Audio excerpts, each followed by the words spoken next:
सवाल उठता है कि क्या ये केवल मराठी अस्मिता की लड़ाई थी या इसी से सांप्रदायिकता की शुरुआत भी हो गई। क्या मार्मिक ने उनके भविष्य के कट्टर रुख की नींव रख दी थी। 19 जून साल 1966 को उन्होंने शिवसेना की स्थापना की, जिसका उद्देश्य था मराठी लोगों के हितों की रक्षा करना और मुंबई में उनकी आर्थिक सांस्कृतिक स्थिति को मजबूत करना। 1960 के दशक में मुंबई भारत का आर्थिक इंजन बना था, लेकिन तेजी से बदलते सामाजिक ताने बाने ने मराठी लोगों में असुरक्षा की भावना पैदा कर दी थी।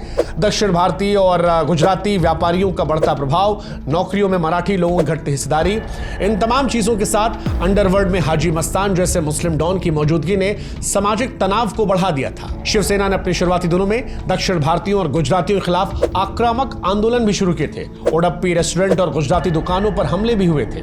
1969 में इन हिंसक आंदोलनों के चलते बाला साहेब को दंगों के लिए जेल भेजा गया, लेकिन उनकी गिरफ्तारी ने उनके समर्थकों में जोश भरा और शिवसेना का प्रभाव बढ़ता रहा। मराठी मानुस को लेकर उनका हक दिलाने के लिए मैं जेल जाऊंगा कहना मराठियों में जोश भरता जा रहा था।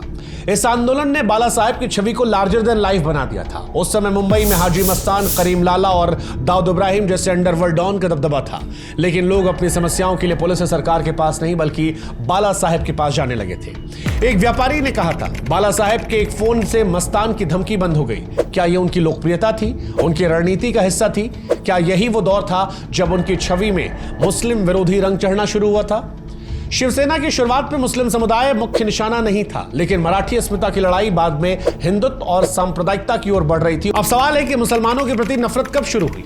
क्या बाल ठाकरे शुरू से ही मुसलमानों के खिलाफ थे या बाद के दिनों की देन थी? जवाब आपको अपने बताने की कोशिश की कि शुरुआती लड़ाई मराठी अस्मिता को लेकर थी, लेकिन बाद में जब भारत में सांप्रदायिक दंगे होने लगे, तनाव बढ़ने लगा, कश्मीर में आतंकवाद चरम पर चला गया, कश्मीरी पंडितों के नरसंहार ने हिंदू समुदाय में गुस्सा और भय पैदा किया, राम जन्मभूमि आंदोलन में हिंदुओं को एकजुट करने का माहौल बनाया गया, विश्व हिंदू परिषद व भाजपा का प्रभाव बढ़ रहा था, बांग्लादेशी घुसपैठ हिंदुस्तान में बढ़ रहे थे, सांप्रदायिक ध्रुवीकरण को तेज कर रहे थे।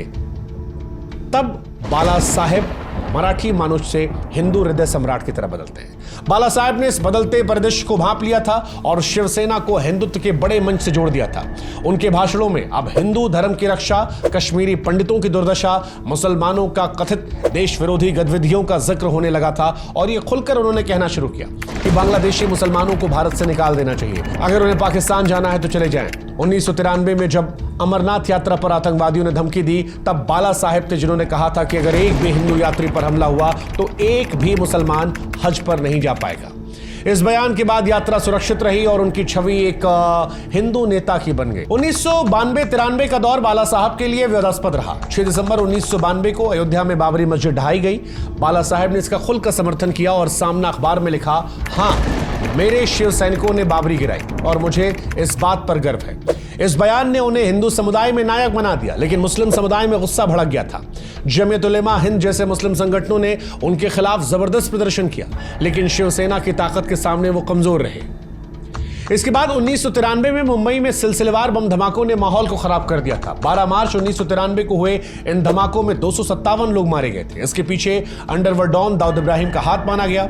बम धमाकों के बाद 1993 में भयानक दंगे भड़के, जिसमें तकरीबन 900 लोग मारे गए। बाल ठाकरे के मुसलमानों पर कई विवादित बयान हैं जो आज भी चर्चा केंद्र में रहते हैं, जैसे मुसलमानों को हरा जहर कहना। 2006 में शिवसेना के 40वें स्थापना दिवस पर मुंबई में बाल ठाकरे ने मुसलमानों को हरा जहर कह दिया था, उन्हें राष्ट्र विरोधी करार दिया था और यह चर्चा बहुत दूर तक गई थी। मुसलमानों को कैंसर की संज्ञा देना। 1980 के दशक में ठाकरे ने कहा था कि मुसलमान कैंसर की तरह फैल रहे हैं और उनका इलाज भी कैंसर की तरह होना चाहिए।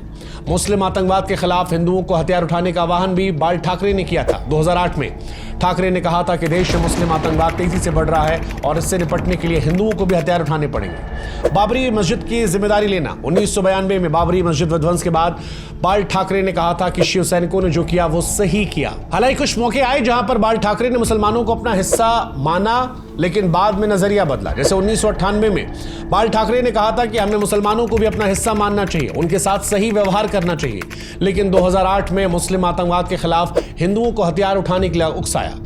मुसलमानों पर हमले के लिए उकसाने का भी उन पर आरोप लगा। 1993 के मुंबई दंगों के दौरान बाल ठाकरे ने अपने अखबार में जो लेख लिखे, माना जाता है कि इन लेख ने लोगों को उकसाया। उन्होंने कहा कि अगर मेरी गिरफ्तारी हुई तो पूरा देश मेरे समर्थन में खड़ा उठेगा।